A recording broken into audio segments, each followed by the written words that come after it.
PM Kisan Samman നിധിയുടെ 23ാമത്തെ ഗഡുത്തുകയായ 2000 രൂപ കഴിഞ്ഞ ജൂൺ 20-നാണ് കർഷകരുടെ അക്കൗണ്ടുകളിലേക്ക് എത്തിച്ചേർന്നത്.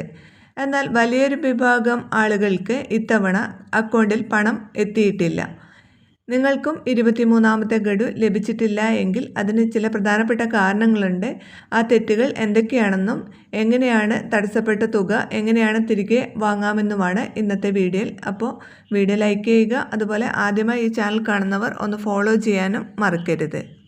അതുപോലെ തന്നെ വീഡിയോ ഷെയർ ചെയ്യാനും.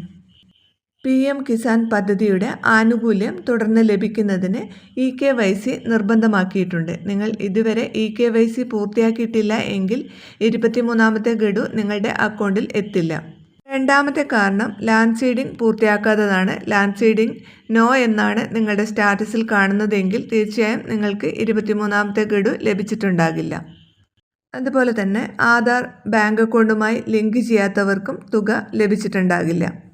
ഇനി നിങ്ങളുടെ അക്കൗണ്ടിൻ്റെ നിലവിലെ അവസ്ഥ അറിയാൻ PM കിസാൻ വെബ്സൈറ്റിലെ നോ യുവർ സ്റ്റാറ്റസ് എന്ന ലിങ്കിൽ ക്ലിക്ക് ചെയ്ത് രജിസ്ട്രേഷൻ നമ്പർ നൽകിയാൽ മതി. അതിൽ EKYC, land seeding, Aadhaar bank account status എന്നിവ യെസ് ആണെന്ന് ഉറപ്പുവരുത്തുക. എല്ലാം കൃത്യമായിട്ടും തുക ലഭിച്ചിട്ടില്ല എങ്കിൽ കൃഷി ഓഫീസിലോ PM കിസാൻ ഹെൽപ്പ് ലൈൻ നമ്പറിലോ ബന്ധപ്പെട്ട് പരാതി നൽകാം. ഈ വിവരങ്ങൾ മറ്റുള്ളവരിലേക്കും ഷെയർ ചെയ്യുക.